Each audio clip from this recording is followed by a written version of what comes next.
This is a representation of how sufferers of MD see their disorders in art form.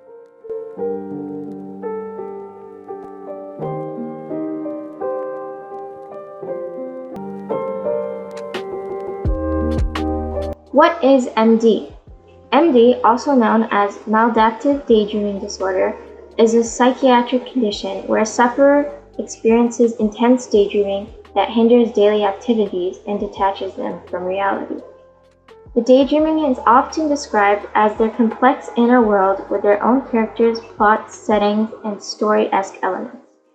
Usually, normal daydreamers dream of occurrences that are close or reflect their reality and can shift easily between real life and the daydream realm. On the other hand, maladaptive daydreamers, while they can tell reality from make-believe, choose to rely heavily on their inner world as an escape from their sometimes depressive lives. A study conducted by Alexander Sandor, Akos Munich, and Judith Molnar revealed that MD is a condition that is for the most part developed in people in vulnerable situations. It is common to see predisposition to MD in people who were or are sexually, physically, or emotionally abused and neglected, and those exposed to a dysfunctional household. Out of 67 respondents who were emotionally abused in childhood, 38 showed predisposition to excessive dreaming. Out of 80 who were neglected in childhood, 49 showed predisposition to MD. Out of 70 respondents with family members who were either mentally ill or suicidal, 33 showed predisposition to MD. People suffering from SUD or substance use disorder are also predisposed to MD.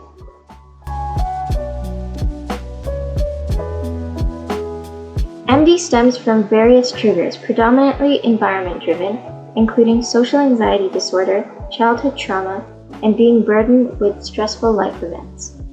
MD serves as a coping mechanism in which sufferers can confide in their ideal fictional world as opposed to the depressive reality they face.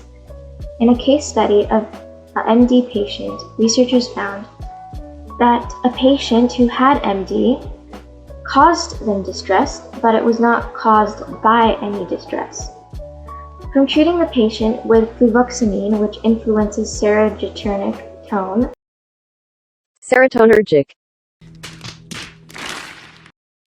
for 10 years that controlled her symptoms, researchers discovered that there must be a neurochemical irregularity.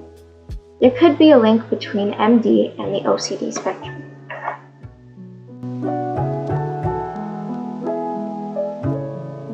We know how to identify MD, but not how it affects sufferers. MD can cause other conditions to develop, such as ADHD, depression, and OCD. In a dire situation such as a war-stricken area, MD is a means to an escape and becomes a beacon of hope. That is a positive effect. Reflecting on days of increased MD result in shame, guilt, and regret due to the time wasted on daydreaming. Extended MD results in depersonalization and derealization. Two of these things are negative effects. Due to disinterest in MD, there are no real official treatments. However, through links existing in other prominent disorders, researchers designated similar treatment to MD patients. As previously said, fluvoxamine or Luvox influences serotonergic tone and acts as a controlling agent. Formulating general techniques for the patient and caregivers is a form of treatment. However, it is not ideal if the patient is alone and has severe MD. Further, therapy for MD includes identifying triggers or underlying causes using cognitive behavior therapy. Therapists usually give the MD patient coping tips to implement into their daily lives.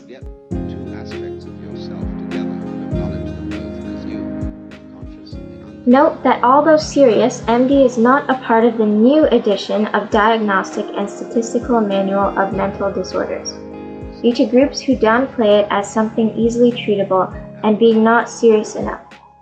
Now I'd like to know why they would think that, because the symptoms in sufferers of MD face are extreme and life-threatening. It's important to note that due to varying severities of MD, not all sufferers will experience all symptoms. They experience the following: intense, vivid daydreams with their own characters, plot, settings, and story-esque elements. Daydreams initiated by real events. Difficulty focusing, completing tasks, or sleeping. Almost addictive feeling to daydreaming. You need this inner world to survive. Performing repetitive movements in dream state. Facial expressions in sleep.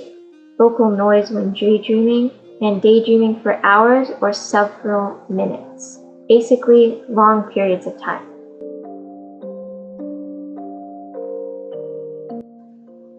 Remember when I presented images that MD sufferers painted to reflect how MD is to them daily? Right. And when analyzing said images, we see a common trend in the paintings. That is a sense of drowning, but still reaching out for help, desiring freedom, but at the same time being sucked into the vortex of never-ending fictional worlds. We can see that it's something so serious and so real, yet treatment's effect, even the disorder itself, remains a mystery. If you still don't believe me, take this article as an example. Emily Kate, a 20-year-old woman attending a community college, recently had a messy breakup. She finds comfort in a world distant from her own.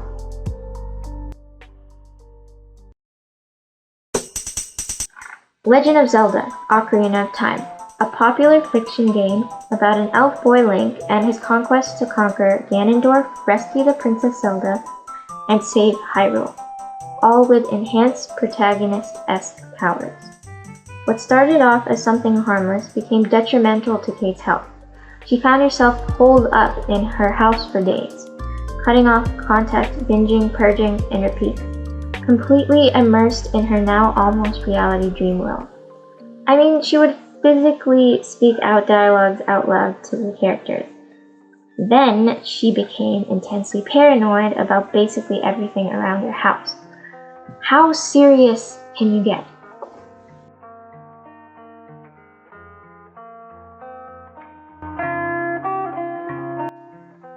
Knowing how detrimental MD can be, we need to ask questions to find the root cause of MD, subsequently unveiling the mysteries left undiscovered. It all starts with one question: how can we treat and prevent MD? To gain accurate, in-depth information on MD, one must conduct a series of interviews done in a therapy fashion, aka unstructured interviews. If you don't know what unstructured interviews entail, let me break it down. With the objective of retrieving valuable insight pertaining to the topic under review, MD in this case, a researcher asks few questions sandwiched between a casual conversation with the patient. After a series of interviews, the patient feels more comfortable sharing their thoughts, and therefore allowing researchers to gain genuine and raw knowledge. I'm not going to do survey because that would not give valid, honest responses.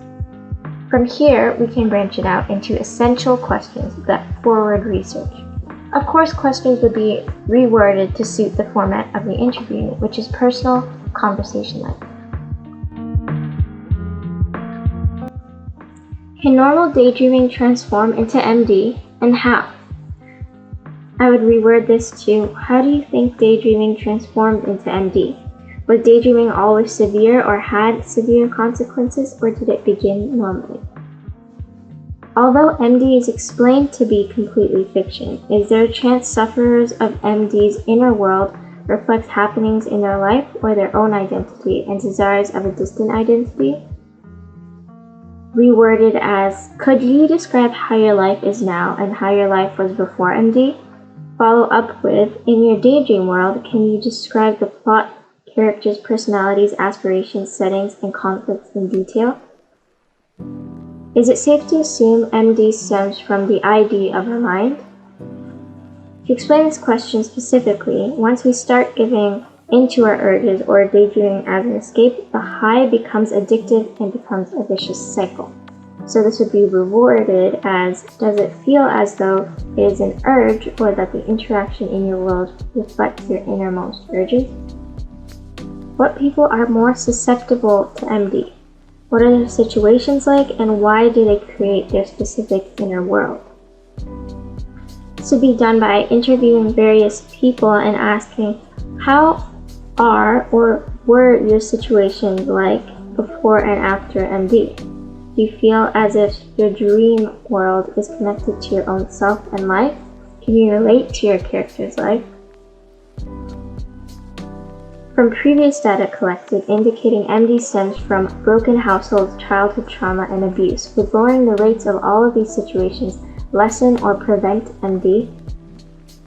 This would be done by asking, do you think MD developed in response to any trauma or distressing life situations that may have occurred? From asking various sources, researchers can tally up those who developed MD due to trauma and those who developed MD through normal circumstances. If MD is not curable and can only be controlled, is it possible to use the daydream as a means of therapy for individuals with PTSD? Reworded as, how do you feel when you step into your dream world? Is it stressful, or do you find it therapeutic? If therapeutic, with the use of medicines, therapists could control the dream so that the patient does not become too attached to the world, and instead use it as a medicine.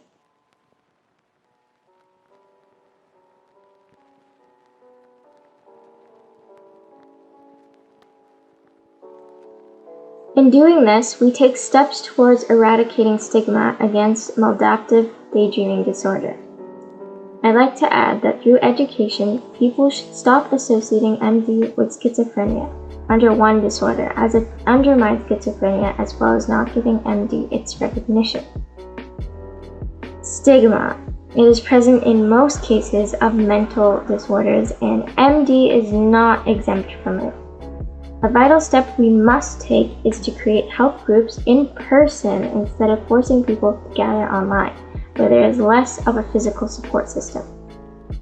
Speaking of support groups, community partners, while rare to find in person now that COVID is prevalent, are technically locally present online since our local area is online now.